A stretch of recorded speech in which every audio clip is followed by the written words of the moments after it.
has in fact said that this is the last chance for people to vote and that it's going to be like Putin's presidential election, that there will be no elections after this, essentially suggesting that if the BJP wins here on, it's the end of democracy. BJP and its allies have lashed out at Kharge, saying that it is the Congress that's played a big role in ruining the country. Let's play out for you exactly what Mr. Kharge has said, and we'll follow that up with the reactions from the BJP. एक-एक को notice देना, डराना, धमकाना, उसकी दोस्ती अगर नहीं छोड़ेंगे, फिर हम देख लेंगे। डर के कोई दोस्ती छोड़ रहा है, कोई पार्टी छोड़ रहा है, कोई गठबंधन छोड़ रहा है। अरे इतने डरपोक लोग अगर रहे, तो क्या ये मुल्क बचेगा? क्या ये संविधान बचेगा? क्या ये डेमोक्रेसी बचेगी? इसीलिए ये आखिरी चांस है आपको वोट देने का। इसके बाद कोई वोट नहीं देगा, क्योंकि ये पुतिन, रशियन पुतिन का जो प्रेसिडेंट इलेक्शन होता ना, वैसा ही होते चले जाएगा। इसके बाद नो चुनाव, उन्हें अपनी ताकत के ऊपर वो चलाएंगे, चुन के आएंगे, 200 लाएंगे, 300 लाएंगे, 400 लाएंगे, 500 लाएंगे। अगर हमारी सब 543 है, तो उसको बढ़ा के फिर 600 भी बनाओ। खड़गे जी की पार्टी कांग्रेस पार्टी का तो पुराना इतिहास और डीएनए है कि वो परिवार में ही देश को देखने लग जाते हैं। उनके लिए परिवार ही देश हो जाता है, इंदिरा ही इंडिया हो जाती है, और इसीलिए परिवार का जैसे जैसे राजनीतिक अस्तित्व समाप्ति की ओर जा रहा है, उसके ऊपर एक संकट का काल छाया हुआ है, तो उन्हें लगता है कि देश के लोकतंत्र पर संकट का काल छाया हुआ है। और हाँ, ये बात तो बिल्कुल सही है कि आज परिवार का संकट काल आ चुका है। न्याय यात्रा नहीं, ये राहुल जी की बाय बाय यात्रा शुरू हो चुकी है। विपक्ष का काम है विरोध करना। खड़गे साहब तो कांग्रेस के नेता है जी, और देश को बर्बाद करने में तो कांग्रेस का हाथ हुआ। आज खड़गे साहब क्या बोलेंगे? All right, let's move on to what's been playing out in Karnataka. Tension has prevailed in several parts of the state, including in Bengaluru, over the hoisting of a Hanuman flag in Mandya. Massive protests broke out after a Hanuman flag was put up that was pulled down and the tricolour was hoisted. Now, the administration defended it, saying that permission was granted for the hoisting of a national flag, and instead, locals there had put up this Hanuman flag on the day of the Pran Pratishtha of the Ram Mandir. It's led to a big showdown politically and on the streets as protesters gather in Bengaluru and Mandya to question the decision by the Siddaramaiah government.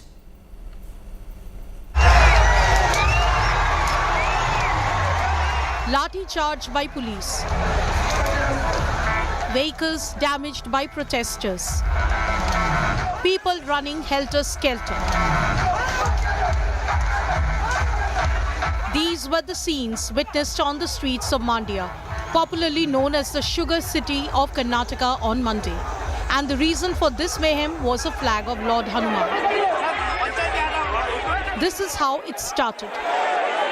A group of people in a village in Mandya hoisted a saffron flag devoted to Hanuman ahead of the Ram Mandir Pran Pratishtha on January 19th. The flag was put on a flagpole built by the Panchayat. The local Panchayat officials brought down the saffron flag and unfurled the tricolour on Republic Day. The next morning, the Hanuman flag was hoisted again. The Panchayat officials removed the saffron flag on Sunday and replaced it with the tricolour, leading to protest. ಆಗ ನಾವು ಇಲ್ಲಿ ಮಾಡಬೇಕು ಅಂತ ಅನ್ಕೊಂಡಾಗ ಯಾವಾಗೊಂದು ಆಂಜನೇಯ ದೋಸ್ತ ಬಂದಾಗ ಅವ್ರಿಗೆ ಇಲ್ಲಿನ ಕೆಲವು ರಾಜಕಾರಣಿಗಳಿಗೆ, ಕಾಂಗ್ರೆಸ್ಸಿನ MLAಗೆ ಇದು ಹನುಮಾನ್ ಜೋಜ ಕೇಸರಿ ಅನ್ನೋದು ಅವ್ರ ಮನಸ್ಸಲ್ಲಿ ಅವಾಗಲೇ ಹುಟ್ಬಿಡ್ತು. ಅವಾಗಲೇ ಬಂದು ಇಲ್ಲಿ ತಡೆದ್ರು, ನಮ್ಮನ್ನ ತಡೆದು ಅಂತ ಏನೇನು ಹೇಳಿದ್ರು. ನಿಮಗೆ ಬಸ್ ಸ್ಟ್ಯಾಂಡ್ ಬೇಕು ಅಂದ್ರೆ ಬಸ್ ಸ್ಟ್ಯಾಂಡ್ ಮಾಡ್ಕೊಳ್ಳಿ, ಹನುಮಧ್ವಜ ಬೇಕು ಅಂದ್ರೆ ಹನುಮಧ್ವಜ ಮಾಡ್ಕೊಳ್ಳಿ ಅಂದ್ರು. Following the incident, security was tightened in the village. The protest, however, spread to Bengaluru. The BJP workers staged a dharna in the IT city, displaying a poster of Chief Minister Siddaramaiah and Deputy CM DK Shivakumar. This is in Mandya's Keregodu that Panchayat has decided to hoist the Hanuman flag, not the national flag or state flag. That is already there. That is already, we have that in the public domain. Every given and time, they were trying to suppress the Hindu sentiments or Hindu rights. The Congress government has accused the opposition of playing politics over the flag issue. Election ಬರ್ತಾ ಇದೆ, ಅದಕ್ಕೋಸ್ಕರ ಇವೆಲ್ಲ ಮಾಡ್ತಾ ಇದ್ದಾರೆ. C ಅವರು ನಮ್ದೇನು ತಕರಾರಿಲ್ಲ, ಅವ್ರು ಯಾವ್ದು ಪಂಚಾಯತಿ ಅವರು ಏನು ಪರ್ಮಿಷನ್ ಕೊಟ್ಟಿದ್ರು ಅದ್ರ ಪ್ರಕಾರ ನಡ್ಕೊಂಡಿದ್ರೆ ಜಿಲ್ಲಾಡಳಿತ ಯಾಕೆ ಇಂಟರ್ಫಿಯರ್ ಆಯ್ತಿದ್ರು ಅವ್ರಿಗೆ? They should have basic common sense. Let them do politics, not on the law of the land.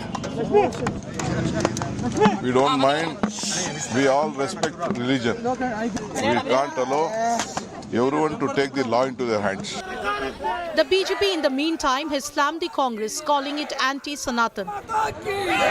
Hanuman Taliban नहीं है, हनुमान राम भक्त है, हनुमान देश भक्त है. कांग्रेस हमेशा देशद्रोहियों को सपोर्ट करता है, राम भक्तों को खिलाफ उसको नीति है. Thousands of protesters gathered in large numbers from the fringe pro-Hindu groups to BJP leaders and JDS leaders. Former Chief Minister H.D. Kumaraswamy as well joined in the protest, joining his hands with the BJP, stating that the Congress is misusing its power at this point. Lord Hanuman's flag must be allowed to be unfurled right next to the Indian national flag. But up till now, both the police department and the Congress government in Karnataka has not yet given a go-ahead for this. It remains to be seen how the BJP and the JDS in Mandya is going to take this protest forward. With camera person Shivu, Anaga Keshav reporting for India Today from Mandya. Let's bring in Anaga Keshav, who's reporting live from Mandya in Karnataka. Anaga, good evening. What's the situation there currently? We've been seeing protests through the day and with it, in fact, being fueled by political parties right now indulging in a blame game. What's happening on ground?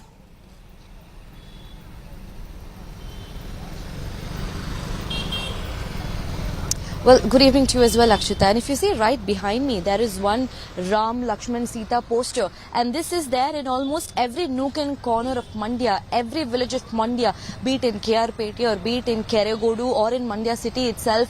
You can see the Ram, Lakshman, Sita, Hanuman posters installed in almost every lane, every city, and also saffron confetti that is being tied up from one electrical pole to another. This on one hand can be interpreted as devotion, but on the other hand, given what's transpiring on ground, this certainly looks somewhat, like a political statement, because since, since morning, all that we have been hearing is Jai Shri Ram chants. Even school children, when they were walking, they were being taught to chant slogans of Jai Shri Ram. Everything, from the outset, it might look like some sort of devotion, but from what's been transpiring on ground and the kind of communal statements that the fringe groups have been making, everything looks completely politically motivated. And even the former Chief Minister of Karnataka, Kumaraswamy, he came here. He was outside the DC office along with former Minister C.T. Ravi. Both of them, they addressed a gathering. They stated that the religious flag, the Bhagwan flag, should be installed right next to the Indian flag. If not next to it, at least below it, but it should be installed next to the Indian flag is what they have been demanding. But one important point to be kept in mind is that till now, the permission has not been obtained from the government. The go-ahead was only given for the tricolour flag and for Karnataka state flag, but not for the religious flag. So a lot of questions at this point being asked about how right is it to go ahead and plonk a religious flag, which is, when the government has not given a go-ahead for it. So in the upcoming days, we need to wait and watch how the BJP is going to take this issue forward. We'll track the latest on. There's a lot of reactions that have also been coming in. But like I said, it's now become an issue where each political party is gaining political mileage. And hopefully that doesn't lead to a breakdown of law and order in parts of Mandya. Thanks very much, Anaga, for joining us with all of those details.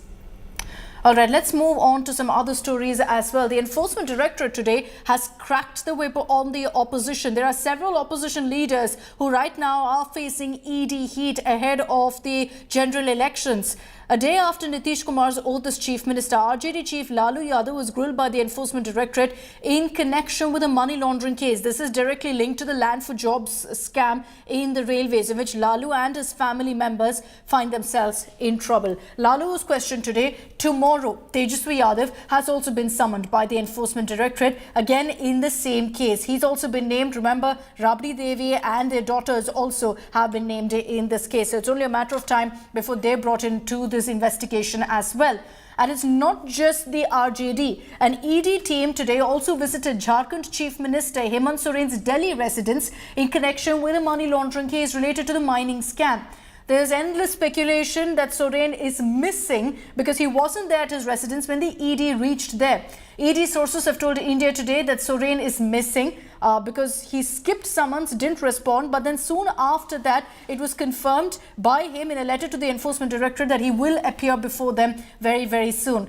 So we'll have to see whether that actually happens, but he is not currently at his residence.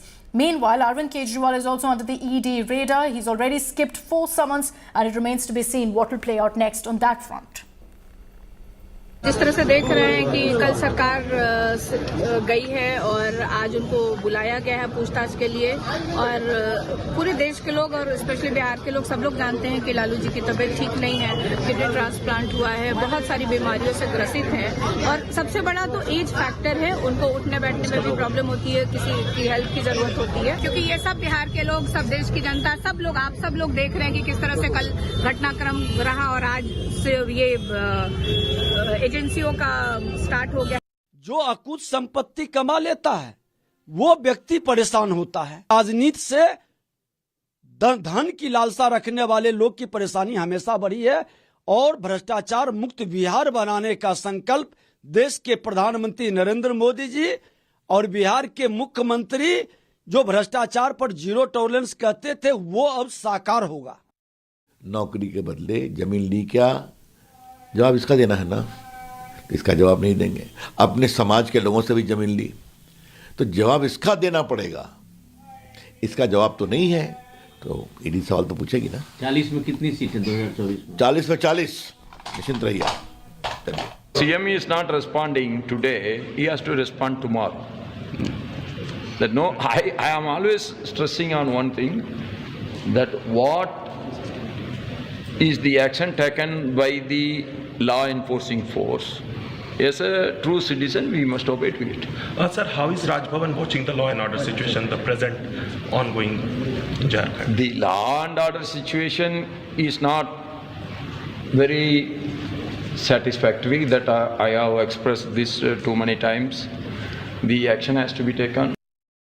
Chatterjee is joining us live from Delhi with more details on this. Shreya, not the best of days for several opposition leaders who find themselves right now under ED scrutiny. These are all cases, yes, that have been pending for the last many months and years, but all culminating essentially on the same day with multiple summons being issued. As far as Hemant Soren is concerned, let's focus on that. He's not appeared before the ED. The Enforcement Directorate was at his Delhi residence because he skipped 9 summons so far. But all of this talk about him going missing, untrue, because reportedly he's sent off a letter now to the ED.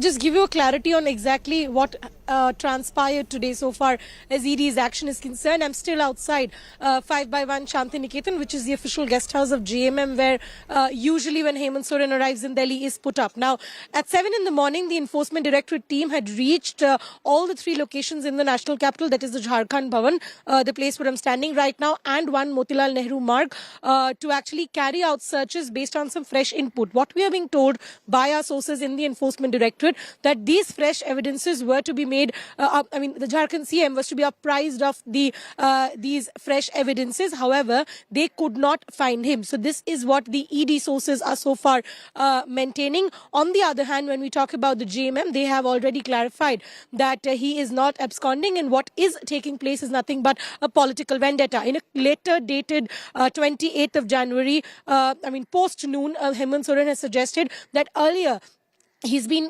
questioned by the Enforcement Directorate for almost 7 hours, where he faced questions for almost 17 to 18 of them. Mostly, he's finding that those questions are fishing and roving inquiry about assets related to the companies, related to his wife during the period of 2018 and 2022, and also about a land which he's claiming is a Bhuyari land, because of which it cannot be possessed by him. So these are what Hemant Soren is claiming, and he's also responded suggesting that he will appear before the ED on the 31st of January, 1 p.m. PM at his residence. All right, we'll track the latest on that. Thanks very much, Shreya, for joining us with all of those details.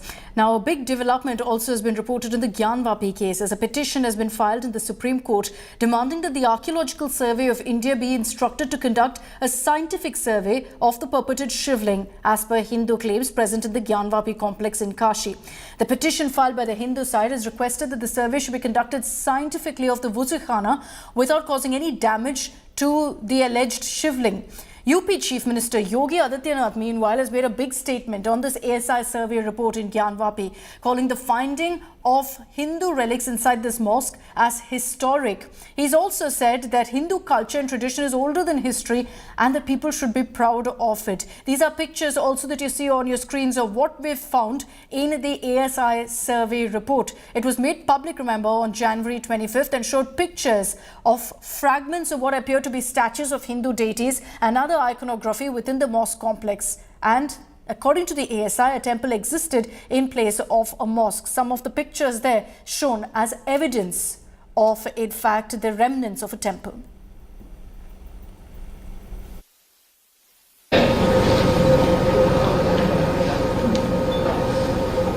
Kashi Vishwanath Dham में, ज्ञानवापी में ये SI की report सामने आ रही है। ये SI की report क्या बताती है? बहुत कुछ आपके सामने उदाहरण प्रस्तुत करता है। हम राम पर इसलिए क्योंकि राम हमारे पूर्वज थे, कृष्ण हमारे पूर्वज हैं। ये केवल हमारी आस्था नहीं, हमारी विरासत भी है और हम उस परंपरा पर गौरव की अनुभूति करते हैं। Over to tragic news that's coming in the beginning of 2024 in Kota. This is something we reported largely through 2023. 29 student suicides were reported in Kota last year. Unfortunately, we entered into 2024 with nothing changing. 2 students have lost their lives, have died by suicide in Kota, infamous, of course, as the coaching hub for medical and engineering entrance exams. Now, authorities have been trying to install measures to curb this deadly menace, but as data suggests, nothing seems to be improving. It's not working. The latest incident is of a girl who left behind a suicide note, essentially saying that she gives up, saying that I couldn't crack the exam, I have given up.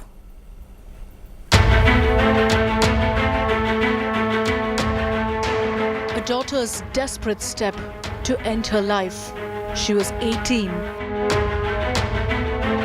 And with this simple apology, another young life was snubbed in the pressure to chase a dream in the rat race of becoming an engineer. She's the second such suicide case in a month in the coaching city of Kota. Paper आने वाला था, exam इसका date भी आई थी 31 को, तो उसको लेके स्ट्रेस में थे। 12th भी दोबारा पढ़ रही थी, परसेंट कम थी, तो पिछले साल पढ़ाई का तनाव था, बहुत ज़्यादा पढ़ाई का स्ट्रेस था। इसने पिछले साल 12th किया था, इस साल डमी एग्ज़ाम दे कर रही थी और रेजोनेंस कोचिंग से कोचिंग ले रही थी। 31 जनवरी को इसका एग्ज़ाम था। सुसाइड नोट भी मिला इसने बच्ची ने अपने कमरे में फंके से लटक चुन्नी से लगा के हैंगिंग कर ली। 5 days back, another 19-year-old died by suicide as he hanged himself to death in his hostel room. He wanted to become a doctor.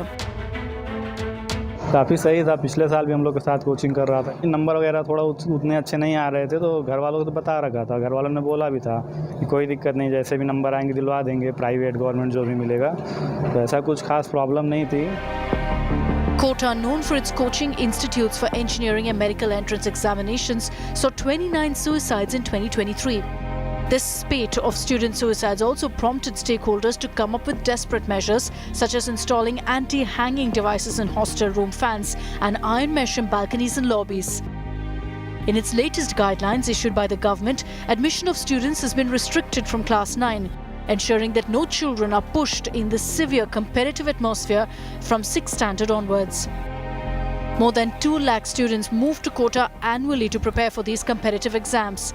Packed schedules, cutthroat competition, constant pressure to do better, the burden of parents' expectations and homesickness are among the common struggles these students contend with in the coaching hub industry, worth 10,000 crore rupees annually.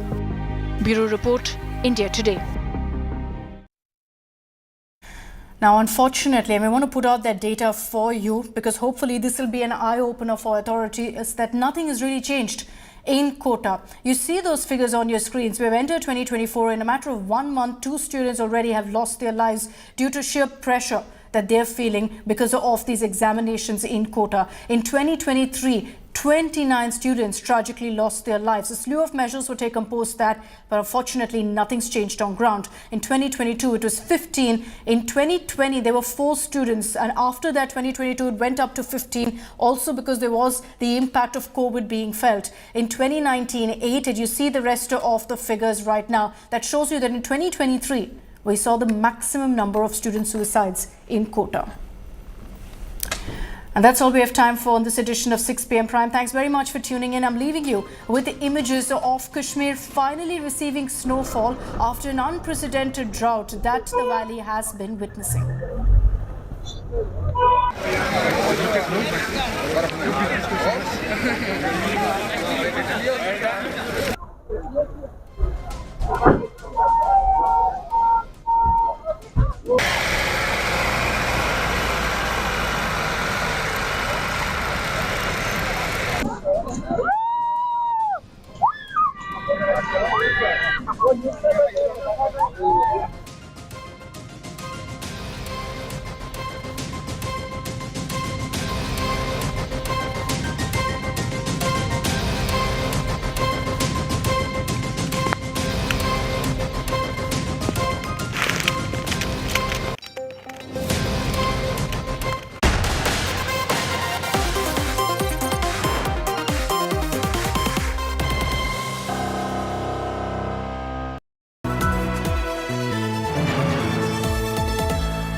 विधानसभा चुनाव के परिणामों के बाद सरकार बनाने के मुद्दे को लेकर पिछले 1 सप्ताह से चल रहा राजनीतिक अनिश्चितता का दौर आज उस समय समाप्त हो गया। मैं निखिल कुमार सत्यनिष्ठा से प्रतिज्ञान करता हूं। पहले की सरकार ने जनता के हितों की अनदेखी की है, इसी कारण लोगों ने उनके खिलाफ मैंडेट दिया है कि जो विषय बिहार राज्य के मुख्यमंत्री के रूप में मेरे विचार के लिए लाया जाएगा। जिस दिन चुनाव का परिणाम आता है, बस एक दिन की खुशी हमको चाहिए। इसके बाद कौन कहां गया और कौन क्या बोला, हम उस पर ध्यान नहीं देते। अथवा मुझे ज्ञात होगा, उसे किसी व्यक्ति या व्यक्तियों को उस अवस्था को छोड़कर सब लोग सबसे मिलते हैं, ये कौन बात थी मीटिंग? तो उनके दिमागी दिवालियापन का प्रतीक है। महा फ्रस्ट्रेशन में जी रहे हैं। जबकि ऐसे मुख्यमंत्री के रूप में अपने कर्तव्यों के सम्यक निर्वहन के लिए बीजेपी का मतलब है बी से बड़का, जे से झूठा और पी से